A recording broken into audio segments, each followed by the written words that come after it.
উম্মে জালিল বিশ্বনবীকে যে গালি দিয়েছে, ওর গালি ওর মুখের উপরে, জোরে বলেন ঠিক কিনা? আমার নবীরে যারা কবি বলে গালি দেয়, ওই গালি ওদের মুখের উপরে, ঠিক কিনা? আমার নবীরে যারা পাগল বলে গালি দেয়, ওদের গালি ওদের মুখের উপরে, ঠিক কিনা?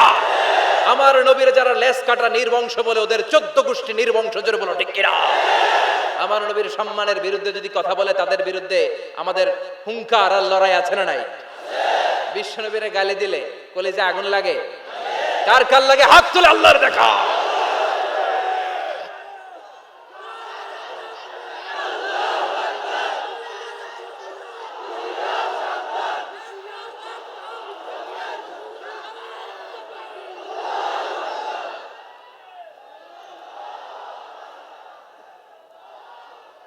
বিশ্বনবীর সম্মান, এটার কোনো তুলনা হয়?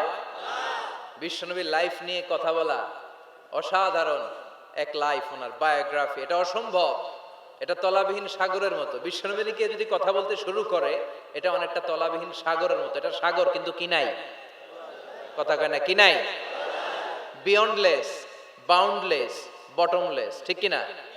As a father, as a husband, as a teacher, as a lawgiver, as a lawmaker, as a reformer of the society, as a messenger, as a commander, Muhammad is the superman of the world. গোটা বিশ্বের জন্য তিনি Superman হয়ে এসেছে। এজন্য আমার নবীরা যারা গালি দেয়, এগুলো পিতৃ পরিচয়হীন জারদ সন্তান। বিশ্ব নবীর সম্মান নিয়ে উল্টাপাল্টা করলে এটা সহ্য করা হবে না, জোরে কোন ঠিক কিনা? তুমি আমারে গালি দাও, আমি মেনে নিব। আমার বাপেরে গালি দাও, মেনে নিব। আমার দলের গালি দিবি, মেনে নিব। কিন্তু আমার নবীরে গালি দিলে খবর আছে না নাই? আমার নবীর দিকে, আমার নবীর সম্মানের দিকে বা হাত তুললে ওই বা হাত কেমন করে ভেঙে দিতে হয় সেটাও আমাদের জানা আছে, জোরে কোন ঠিক কিনা? বিশ্ব নবীর সম্মান, ইটস অ্যান আনপ্যারালাল ইস্যু। এই ইস্যুতে হেফাজত নাই, এই ইস্যুতে জামাত নাই, এই ইস্যুতে চরমনাই নাই, এই ইস্যুতে সরসিনা নাই, এই ইস্যুতে তাবলীগ নাই, আওয়ামী লীগ নাই, জামাত নাই। 17 কোটি মানুষ এক প্ল্যাটফর্মে দাঁড়িয়ে যায়, চিল্লায় বলেন ঠিক কিনা? কারণ এই নবীর সুপারিশ ছাড়া আমি আপনি জান্নাতে যেতে পারবো না, জোরে কোন ঠিক কিনা? এজন্য নবীর ভালোবাসা, নবীর প্রতি মাহাব্বত অন্তরে থাকার দরকার আছে না নাই? আল্লাহকে যে পাইতে চায়, হযরতকে ভালোবেসে, আরশ কুরসি লৌহ কালাম না চাইতে পেয়েছে সে। হযরতকে ভালোবেসে, আরশ কুরসি লৌহ কালাম না চাইতে পেয়েছে সে, ঠিক কিনা? বিশ্বনবীর ভালোবাসলে গোটা বিশ্ব তার পায়ের সামনে এসে চুমু খাবে। আমরা ওই নবীর ভালোবাসা চাই, আমরা ওই নবীর শাফাত চাই, আমরা ওই নবীর নেতৃত্বে জান্নাতে ঢুকতে চাই। এজন্য আল্লাহ বললেন, নবী মা ওয়াদ্দাআকা রাব্বুকা ওয়া মা ক্বালা। ভয় নাই, চিন্তা নাই, হতাশ হবেন না, নিরাশ হবেন না, আমার উপর ভরসা রাখেন। আপনার আল্লাহ আপনারে ভুলে যায় নাই, আপনার আল্লাহ আপনার উপর অসন্তুষ্ট হয় নাই। ও নবী, আপনি জেনে রাখেন, আল আখিরাতু খায়রুল লাকা মিনাল উলা। দুনিয়ার বুকে অনেকে আপনারে গালি দিবে, দুনিয়ার বুকে আপনার অনেক বিপদ আসবে। দুনিয়াটা আসল নয়, আসল হলো আখিরাত। ওয়ালাল আখিরাতু খায়রুল লাকা মিনাল উলা। ও নবী, আখিরাত এই দুনিয়ার চেয়ে আপনার জন্য শ্রেষ্ঠ। আরেক আয়াতে বললেন শ্রেষ্ঠ এবং স্থায়ী। বাল তুনসিরুনাল হায়াতাদ দুনিয়া ওয়াল আখিরাতু খায়রুন ওয়া আবকা। সুবহানাল্লাহ। ও নবী, এই দুনিয়া স্থায়ী না, এই দুনিয়া শ্রেষ্ঠ নয়, শ্রেষ্ঠ আর স্থায়ী জায়গা হলো জান্নাত। এজন্য দুনিয়ার জন্য পাগল হওয়া যাবে না, মুমিন পাগল হয় আখিরাতের জন্য। এই দুনিয়াতে আজীবন থাকতে আসি নাই, আজীবন থাকবেন? কথা কন। এজন্য এতজনের ভয় পেয়ে লাভ কি? ভয় পাবো আমরা একজনের, চিল্লায় বলেন তিনি কে? যাদের হৃদয়ে আছে আল্লাহর ভয়, তারা কবু পথ ভুলে যায় না। আল্লাহর প্রেম ছাড়া এই দুনিয়ায় কারো কাছে কোনো কিছু চায় না। রাতের আধারে যারা সেজদাতে রায়, দু চোখের শ্রুতে নদী যেন বয়। ছলনার হাছানি যতই আসুক পেছনে ফিরেও সে তাকায় না। যাদের হৃদয়ে আছে আল্লাহর ভয়, তারা কবু পথ ভুলে যায় না। আল্লাহর প্রেম ছাড়াই দুনিয়ায় কারো কাছে কোনো কিছু চায় না, কারো কাছে কোনো কিছু চায় না। ঠিক কি না? মুমিনের ভয় একজনের প্রতি, চিল্লায় বলেন তিনি কে? আল্লাহ বললেন আল আখিরাতু খায়রুল লাকা মিনাল উলা। ও নবী, দুনিয়াতে এত ভয় পেয়ে কোনো লাভ নাই। বিড়ালের মতো হাজার বছর না বেঁচে সিংহের মতো একটা গর্জন দিয়ে মরার দাম অনেক বেশি। ওয়াল আখিরাতু খায়রুল লাকা মিনাল উলা। এই দুনিয়ার জীবনের চেয়ে নবী আখিরাতের দাম অনেক বেশি। এই দুনিয়ায় আমরা আজীবন থাকতে আসি, চলে যেতে হবে। এরপরে বিশ্ব নবীকে আল্লাহ সান্ত্বনা দিচ্ছেন, নবী আপনি হতাশ হবেন না, নিরাশ হবেন না, ভরসা রাখেন। ওয়ালা সাউফা ইউতিকা রাব্বুকা ফাতারদা। আপনার প্রভু অচিরে আপনাকে এমন এমন জিনিস দান করবে, এই জিনিসগুলো পেয়ে আপনি খুশি হয়ে যাবে। কি সুন্দর ওয়াদা। ও নবী আপনি হতাশ হবেন না, আপনি টেনশন নিয়েন না, আমি তো আছি। সুবহানাল্লাহ পড়েন। কে বলে? জোরে বলেন কে বলে? বিশ্বনবীরে বললেন ওয়ালা সাউফা ইউতিকা রাব্বুকা ফাতারদা। আপনার রব অচিরে এমন কিছু আপনারে দিবে, আপনি খুশি হয়ে যাবেন। And verily indeed your Lord will give you something that will make you happy. সুবহানাল্লাহ পড়েন। সুবহানাল্লাহ। অচিরে আপনার রব আপনারে এমন এমন কিছু দিবে, এগুলো পেয়ে আপনি খুশি হয়ে যাবেন। নবীরে খুশি করাই আল্লাহর কাজ।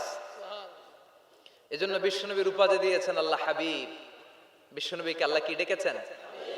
আর ইব্রাহিম আলাইহিস সালামকে ডেকেছেন খলিল, মানেও বন্ধু, হাবিব মানেও বন্ধু।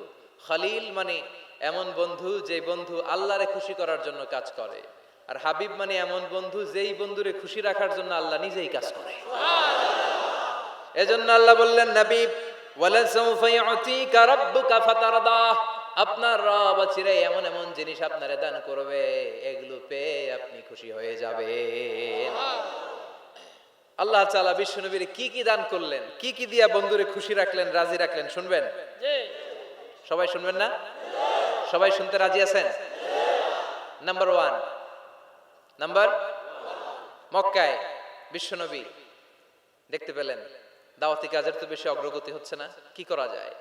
তিনি স্ট্র্যাটেজি চেঞ্জ করলেন, ভিআইপিসদের কাছেও দাওয়াত দেওয়া শুরু করলেন। দেখেন না সুবিধাজনক অবস্থানে যাওয়া যাচ্ছে না, তিনি দেখলেন মক্কায় 2টা ফিগার সবচেয়ে শ্রেষ্ঠ ফিগার, এই 2টার একটা যদি কালিমা পড়ে তাহলে ইসলামের জন্য সুবিধা হয়ে যায়।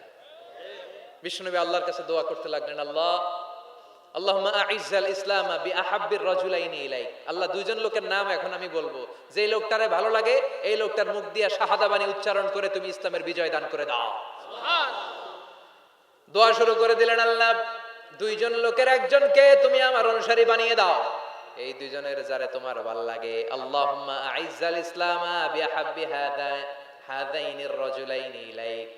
2জন লোকের নাম আমি দোয়ায় বলবো, যারে ভাল লাগে তারে দিয়ে ইসলামকে বিজয় দান করো। 1 নাম্বার ওমর ইবনে খাত্তাব, 2 নাম্বার আবি জাহাল ইবনে হিশাম। হিশামের বেটা আবু জাহেলের কালেমার পতাকায় আনো, না হয় খাত্তাবের বেটা ওমর রে আনো। আল্লাহ ওমরের জন্য দোয়াটা কবুল করে নিলেন।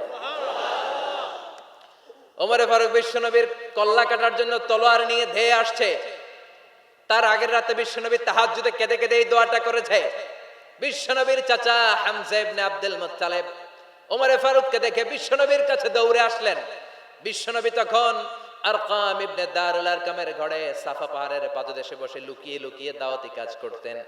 ভাতিজার কাছে এসে বললেন, ও নবী, আমার ভাতিজা ওমরে ফারুক তোমারে মারার জন্য নাঙ্গা তরোয়ার নিয়ে চলে আসছে, তুমি পালিয়ে যাও, আমরাও পালাই। বিশ্বনবী বললেন, না চাচা, আপনি সরে যান, অন্যান্য সাহাবাদেরকেও সরে যেতে বলেন। আমার মনে হয় গত রাতে চোখের পানি ছেড়ে যেই দোয়াটা আমি আল্লাহর কাছে করেছি, কিছুক্ষণ পরেই দোয়াটা কবুল হতে চলেছে। ওমরে ফারুক আসলেন, তলোয়ারকে আছাড় মেরে বললেন, আশহাদু আন্নাকা রাসূলুল্লাহ, আশহাদু আল্লা ইলাহা ইল্লাল্লাহ ওয়া আন্নাকা মুহাম্মদ রাসূলুল্লাহ। ওমরে ফারুক এসে বললেন, নবী, আমি সাক্ষ্য দিলাম আল্লাহ ছাড়া কোনো ইলাহা নাই, আপনি ছাড়া কোনো রাসূল নাই। সুবহানাল্লাহ পড়েন। ফাতারদা, বিশ্বনবী খুশি হয়ে গেলেন। সুবহানাল্লাহ কইবেন না? আল্লাহ বললেন ওয়ালা সাউফা ইউতিকা রাব্বুকা ফাতারদা, ও নবী এমন এমন জিনিস আপনারে দেব আপনি খুশি হয়ে যাবেন। আল্লাহু আকবার। তাহলে প্রথমে কেমনে খুশি করছে পাইলেন? পাইছেন? ওমরে ফারুককে কালেমার পতাকায় ঢুকাইয়া বিশ্বনবীর হৃদয়টারে ঠান্ডা করে দিলেন, বিশ্বনবীরে খুশি করে দিলেন। বিশ্বনবী বললেন লা নাবিয়্যা বা'দি ওয়ালা রাসূলা, আমার পরে নবীও নাই রাসূলও নাই, তবে লাউ কানা বা'দি নাবিয়্যুন লাকানা ওমর, আমার পরে যদি কেউ নবী হতো আমার ওমর নবী হয়ে যেত। ওমরে ফারুককে মুনাফিকরা ভয় পেত, মুশরিকরা ভয় পেত, এমনকি শয়তানও ভয় পেত। মা সালাকা শাইতানু সালিকান ফাজ্জান ইল্লা সালাকা ফাজ্জান গায়রা ফাজ্জিক, বিষ্ণু বলতেন ওমর, শয়তান যদি তোমারে কোনো রাস্তা দিয়ে হাঁটতে দেখে শয়তান ওই রাস্তা থুইয়া আরেক রাস্তা দিয়ে হাঁটে। তার মানে বিশ্বনবীরে খুশি করার এক নাম্বার পদ্ধতি ওমরে ফারুককে কালিমে পড়ায় খুশি, ঠিক কি না? বিশ্বনবী খুশি হয়ে গেলেন। নাম্বার 1 কয়টা গেল? নাম্বার 2, বিশ্বনবী দাওয়াত দেওয়ার জন্য তায়েফে গেলেন। মক্কাতুল মুকাররমা থেকে 70-80 কিলো দূর, পাহাড়ি এলাকা, ঠান্ডা এলাকা।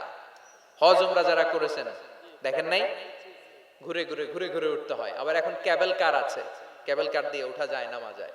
আমি গিয়েছি অনেকবার। ওই তায়েফে বিশ্বনবী দাওয়াত দিতে গেলেন, কিন্তু তায়েফের ছেলেরা বিশ্বনবীর দাওয়াত কি গ্রহণ করেছে? কি করছে? তিনটা জায়গায় বিশ্বনবীকে পাথর মেরে বেহুশ করেছে। তিনটা জায়গায় বিশ্বনবী নিজের কোনো স্বার্থের জন্য যায় নাই, তায়েফের লোকরা যাতে জাহান্নামের আগুনে না জ্বলে ওদেরকে বাঁচানোর জন্য গিয়েছিলেন, ঠিক কিনা? খেয়ে না খেয়ে দিন প্রচারের কাজে নিজেকে দিয়েছ বিলিয়ে, তায়েফের কাফিরেরা চিনল না সে আলো, দুষ্ট ছেলেদের পিছু দিল লেলিয়ে, পাথরের আঘাতে ক্ষত বিক্ষত হয়ে সারা শরীর থেকে রক্ত ঝরে।